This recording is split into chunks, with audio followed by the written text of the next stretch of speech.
Dave Poulin with us from TSN Hockey. Pooley, of course, last night a little disappointing to end it, but in the previous couple of weeks, probably since we spoke last, the team hadn't lost before. Two great games against very good teams in Florida, kind of start off this road trip, coming off a real strong homestand. What have you seen over the course of the last couple of weeks of the Winnipeg Jets? And in particular, the different ways they seem to be winning games and all the different guys that are stepping up and really being a part of it. The most impressive thing is the balance that you're getting right now across the board. The contributions from the defense. In a world where defensemen all of a sudden are allowed to lead the league in scoring, hey, okay, you've got to have guys contributing from the back end. And last night I clipped a bunch of stuff early that we didn't end up using about the play of the defenseman up ice, but from a defensive standpoint to get the puck going the other way. And every single guy was clipped. DeMello a couple of times, Sandberg a couple of times, Schmidt right across the board in terms of really being aggressive standing up. Well, that gets the offense going. It gets it turned around, but it's allowed to because of the back-checking pressure of the forwards. It really is working in coordination. This defense has had a chance to grow together, and it's been 3 years now, the introduction of Dylan Sandberg, but 3 years for Schmidt and Dylan. Obviously, the leader in seniority is Josh Morrissey. But that group has worked together now, and they look like they've worked together. So that starts it. But up front, I talked about the third line to open with. The first line is benefiting from the third line because the third line's getting all these grinded out shifts. So the rotation's actually 3 followed by 1. You can do that at home. You can do that on the road, whatever. Because the other team has now played a shift in their end with that big Niederreiter, Lowry, Appleton line just grinding it out down there. And there's a concept as well that I had a great example of last night. So you clip all these things that you don't end up using during the game, right? And I called it a wall shift. And there was a period of like 45 to 50 seconds in the first period when that third line didn't come off the wall more than 2 feet. It's just like they built a track around the inside of the rink in that end, and they weren't allowed to step outside of it. It was a moat, if you will. They were in the moat, and nobody wanted to go in there with them. It was just such a great shift. And then Scheifele pours over the boards and gets a couple of scoring chances right out of it because the other team is just defended for 45 seconds or 50 seconds. Even if you're just defending your turf, even if it isn't a direct scoring chance, it's a real factor for that line. And then, we're seeing Nikolaj Ehlers, I think, really trying to figure out what Cole Perfetti is going to do with the puck. Those guys that think the way those two think, sometimes that takes a little bit of time. And, you just don't go out and skate with a talented player like Perfetti and understand him the first time. First of all, he doesn't always know what he's going to do. So how do you know what he's going to do? And that wasn't the way I played when I skated with guys like that. And it was a nightmare for me. I'm like, you come to the bench and go, what are you thinking out there? Not for me. Well, it's funny. Ehlers in the past, Dave, have been, listen, they've tried Ehlers with Scheifele at times before. He at times has been a little bit of a square peg round hole with some other players that you would think on paper would put together dynamic duos. But he and Perfetti are really, really fitting together well right now. However, every now and then he does what he did on Friday where you don't need anyone else. You just basically take the puck behind your back, go around everyone, and score a highlight reel goal. How about that beauty from the Panthers win? Nice concept for those that can do it. I've watched them firsthand, both for and against. The pickup from inside the blue line, so the little touch pass from inside the blue line, the reason that pass is made where it is to keep it away from the attacking defenseman who's trying to gap up. So your Perfetti, you put it in a place that's going to be for the normal human really hard to pick up, but he understands that Ehlers is capable of picking up that little swing behind his back with that puck and where it came out the other side. That builds the momentum through the neutral zone. And that's the thing when you talk about playing with a player like that, it's you present yourself differently to me as a passer than you would to Cole Perfetti as a passer. Just flat out, he's capable of doing things that I wouldn't be. And, I was more of a hard line, straight on your tape pass. Perfetti's going to put it somewhere where he thinks you can pick it up, but also the defender can't defend against it. So I do think they're figuring each other out. I think it's only going to get better. Well, speaking of Perfetti and Ehlers, Dave, this is going to be the big topic probably going into tomorrow night's game with the impending return of Gabe Vilardi. Is where does he go? And listen, good problems to have when you have a lineup that's played the way that they have with the wins that have come along with it while Vilardi's been out. But the coaching staff's been very clear. Gabriel Vilardi is a top 6 player. That's where he will go back. He left Scheifele and Connor. Iafalo's fit in there perfectly, and we've seen the production sort of follow. Do you move to Metstikov back to the fourth line where he started and move Vilardi in on line 2 with Ehlers and Perfetti, or do you go back to the way things looked in the first couple of games with 55 and 81? A couple of intriguing options on both sides, but you do shake up one of the lines no matter what that has been rolling. I think you shake up in your second presentation.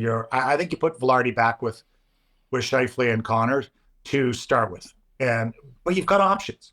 If you take Scheifele and Connor and say, okay, you might get Vilardi in a given night, you might get Iafalo on a different night. How does that present matchup options that are hard for the other team? And which one presents itself better? So that's exactly what you want in depth, is Iafalo to be able to step right to the forefront and seemingly not miss a beat. But coming back, Vilardi was a choice there for a reason, had success for a reason. That's what I would start with. And then go from there. Maybe build a line coming out of power play or penalty kill that gives Nemestikov a little bit more, and see where Iafalo fits in, or maybe put Iafalo down in the 4 spot for a little bit and see, how you could inject him in to the first couple of lines. So lots of options for them to work through, but I do think Gabe Vilardi goes back with Scheifele and Connor. If Iafalo does move off that top line, I still maintain that I think that third line of Adam Lowry in the middle with Nino Niederreiter and Iafalo might be the best wingers that Lowry's played with. But at the same time, since Mason Appleton has got the bump up, he's been scoring at a rate he's never had been before. And you've already mentioned it. The work that Lowry line has done with Appleton on it sort of speaks for itself. And that becomes a tough thing to break up for a coach. But it presents different options as well. If you're playing against a team that's a little bit heavier, as a Florida was, then you want Appleton there. If you're playing against a team that might present a little bit more skill in that third line, then maybe you want Iafalo there. So I think the ability to move the pieces around is a pretty nice luxury to have, and it'll settle in. It'll find its course. It always does. And then you may run into 5, 6, 7 games where you say, okay, this has worked well, as Iafalo has with that top line. We're fine changing it up. It's not, I think as you get better as a team and you're 8-2 in your last 10, it's easier to present change. It doesn't look like, oh, we're desperate here, we've got to present change. The problem is you've got a guy that was injured who's coming back in the lineup. Well, that's not a problem. That's a pleasant issue to deal with.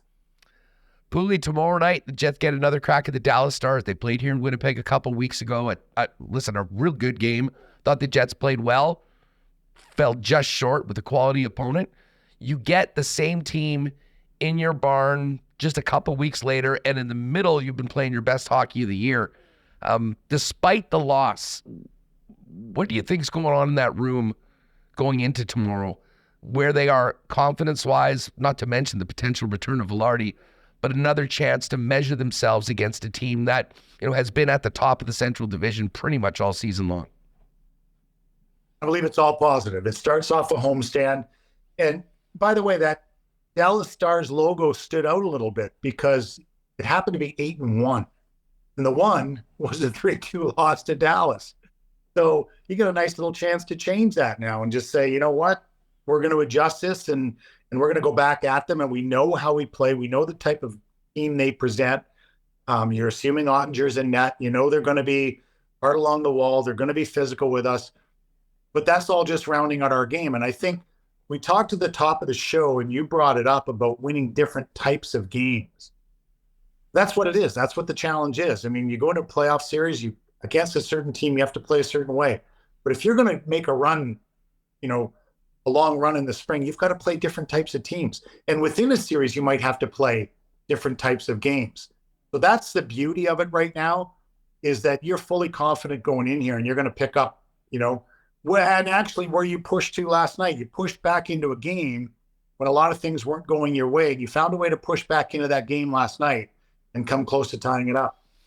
Dave, on Thursday, it's the Oilers visit. And I mean, I know we've talked about that team so far.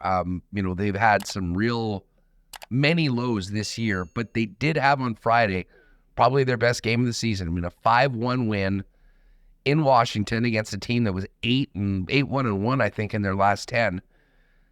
How important can one win in that fashion be for a team like Edmonton where nothing has gone right? With the fragility of that group right now, they're taking anything they can get, and they pounded Anaheim in the next game, an Anaheim team that was out of sorts and managed to pound them on home ice. So, boy, it's been hard to figure out without a question. And then you watch Connor McDavid go from, 61st in scoring to the top 15 or whatever in a night, with his 5-point effort. I don't know. I still think they have the issues they had when they were going through their misery, if you will. I don't think everything's right.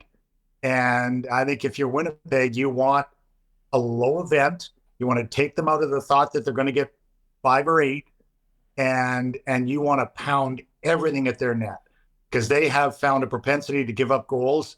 You maximize that belief right from the start. You make them get back on their heels. It seems like they have not handled the wave very well when it's been coming at them. So as they walk in to Winnipeg, I make them think they're going to get the wave early, and you start it right on the first shift. Dave, how salvageable is the Oilers season at this point, kind of at the quarter pole, 5 games above 500, ahead of only the San Jose Sharks in their division, knowing, though, that talent is in that room? Well, they're the one team that, because they have 2 of the top players in the world, and Draisaitl place them up there, they're still capable of carrying a lot of people with them. They just are. And, when you look at it 2 different ways, if they're playing together, they're the best line in hockey. If they're not playing together, they each have a chance to make 4 other guys better. And so what the trickle down is, to me, it's more up to the rest of the group to see if they can maintain, but particularly if they can find some defensive structure. And it's unfair of a new coach who's 6 or 7 games in to say, what have you done defensively? Because they were so in disarray. And it was almost to the belief that they can't be this bad. Like they can't. And yet they were on a given night. And, Woodcroft is saying it had to change. I mean, he didn't get a chance to fully engage that. He did, but he didn't. And so I don't think they're fixed yet, but because of the firepower they have, Andrew, it's hard to bet against those 2 guys specifically. Well, I mean, listen, and they're in such a desperate situation, Dave, that that's going to be a team coming into Winnipeg and Canada Life Center on Thursday that I think will be approaching the game with, you would expect their situation would begat them approaching that game with the intensity of their season being on the line, although it's difficult to do that night in and night out for 4 to 5 months, which unfortunately for the Oilers is pretty much where they put themselves. Well, I think they've done that. It just hasn't worked. And you were just, when you watch them play through that stretch, you were waiting for something bad to happen. And it did. It didn't disappoint you. Something was happening. Every time the puck went towards their net, it seemed to go in. They don't have their goaltender situation worked out yet, I don't think. And so it remains to see what happens there. But the waters have calmed a little bit in terms of at least winning a couple of games and letting them breathe and letting them say, okay, we've got a chance here to be okay. But once again, with 97 and 29 in your lineup, you've got a chance. Hey, Dave, before we go, speaking of that, we'll have the All-Canadian matchup on Thursday and looking forward to it. Have the TSN Hockey Gurus pressed you for a power poll of Canadian teams? When you compare all the teams in Canada right now, Vancouver has been number 1. Are they still there? And how much of the Winnipeg Jets in the mix for maybe the best team in Canada right now as we get into the new month? Well, they're at the top of the list. I mean, shockingly, and this is something, when I heard this, I was like, wait a second. Toronto's only won 5, even like regular time games. 5. It's amazing. San Jose is the only team with less, regular time games. It's amazing. The team of that, offensive power. So they get some things to work out there, but I think it does fall right now, back and forth, depending on the day of the week between Vancouver and Winnipeg. And Rick Tocchet's has done a great job there of getting that on a different page and getting, seemingly having everyone pulling in the same direction there. So if you're in that conversation and you're at the top of that list and Winnipeg and Vancouver are, then keep going.